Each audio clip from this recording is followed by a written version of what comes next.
जिस तरीके से अभी बैठक शुरू हुई है और बैठक के साथ साथ ये भी खबरें गर्दिश कर रही हैं कि कांग्रेस की तरफ से 25 सीटें मांगी जा रही हैं, लेकिन 25 सीटों पर अगर राय वाकई में यहां पर समाजवादी पार्टी के साथ बनती है तो ये इत्तेहाद मजबूत होता हुआ नजर आएगा। लेकिन अखिलेश यादव बहुत क्लियर कट बार बार अपनी बात को दोहराते रहे हैं कि वो 15 सीटें ही देने वाले हैं सिर्फ इस इत्तेहाद को।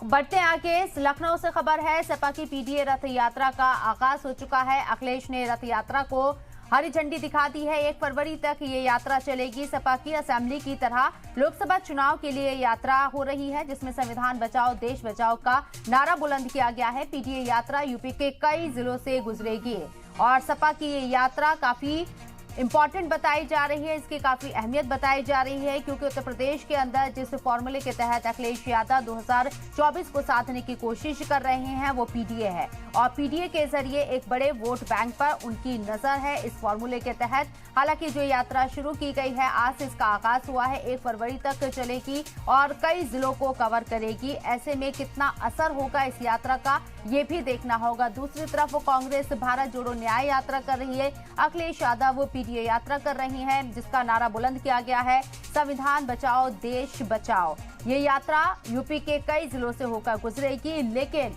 क्या उत्तर प्रदेश के अंदर इन तमाम नारों के बीच में इत्तेहाद के साथ भी इलेक्शन आगे लड़ा जाएगा, ये आने वाला वक्त बताएगा और इसी को लेकर आज बैठकें भी हो रही हैं।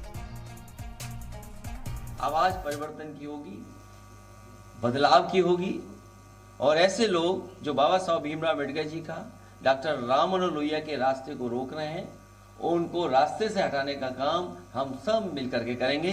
इसीलिए पीडीए एनडीए को हराएगा। पीडीए का जवाब कोई नहीं है। जब सबका साथ का नारा दिया जाता है तो उसमें गैर बराबरी खत्म होने की बात नहीं है। ये पीडीए है जो गैर बराबरी की खत्म करने के लिए आगे बढ़ेगा और जाति जनगणना कर करके सामाजिक न्याय दिलाने का काम समाजवादी लोग करेंगे।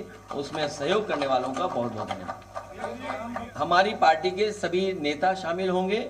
मैं बाकायदा पूरा रूट दूंगा और जगह जगह ये प्रेस के लोगों से मिलेंगे और इसके बाद जब सीटें वितरण हो जाएंगी उसके बाद नया कार्यक्रम भी समाजवादी पार्टी से शुरू होगा। हमारे नुमाइंदे अतीक हमारे साथ लाइव मौजूद है, सीधे उनका रुख करते हैं लखनऊ से। अतीक, आपसे समझना चाहेंगे, समाजवादी पार्टी की पीडीए यात्रा आज से शुरू हुई है, कितने जिलों को कवर करेगी और किस तरीके से इसके रुझान, आज पहला दिन है, कैसा नजर आ रही है? देखिए, आज लखनऊ में समाजवादी पार्टी के राष्ट्रीय अध्यक्ष अखिलेश यादव ने एक प्रेस कॉन्फ्रेंस करी थी। उस प्रेस कॉन्फ्रेंस के द्वारा पीडीए की यह यात्रा पिछड़ा, दलित और कह सकते हैं कि अल्पसंख्यक को लेकर एक जो कहते हैं कि बस निकाली जाएगी। हालांकि यात्रा 2017 में भी कर चुके थे, उसको लेकर तहत कि अब ये 2024 के जो लोकसभा चुनाव आने वाले हैं उसको लेकर ये यात्रा लखनऊ से शुरुआत होगी, जिसकी आज अखिलेश यादव ने इसको हरी झंडी दिखा दी है और लखनऊ से लेकर पश्चिमी कई जिले होते हुए लगभग 20 जिलों को होते हुए दिल्ली यात्रा पहुंचेगी।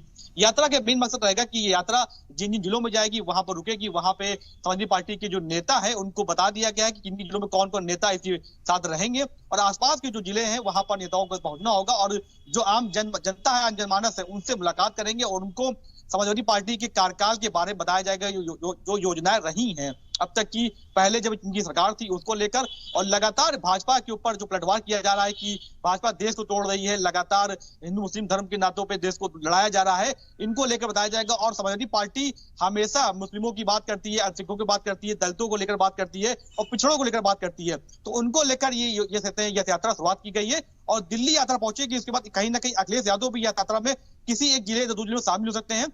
तो हालांकि आज बड़ा हमला भी बोला है अखिलेश यादव ने भाजपा सरकार को लेकर, कई ऐसे जवाब जो उनसे पूछे गए हैं, उन्होंने सवाल पूछे गए हैं, उनको जवाब दिया है। उनसे पूछा गया था कि राम मंदिर के उद्घाटन में आप क्यों जा रहे हैं, तो उन्होंने कहा कि हम लोग दिखावे की राजनीति नहीं करते हैं और हमें पता है कि हमें कब जाना है मंदिर। और लगातार ये बीजेपी का कार्यक्रम है। हालांकि जब राम मंदिर की बात होती है तब वो पहले कहते थे कि हमें अगर इन्विटेशन मिलेगा तो हम देखेंगे। अब जब उन्होंने पूछा गया तो उन्हें ये बात कही है। हालांकि अब 24 इलेक्शन करीब आ गए हैं, जिसको लेकर यात्रा की जगह कई जिलों में पहले चरण में यात्रा जाएगी और 7 या 8 चरणों में पूरे यूपी को इस यात्रा के कवर किया जाएगा। जी बिल्कुल, और ये यात्रा शुरू हो चुकी है। दूसरी तरफ दिल्ली में भी बैठक चल रही है, यानी कि समाजवादी पार्टी पूरी तरीके से अगर हम देखें तो चुनावी मूड में नजर आ रही है।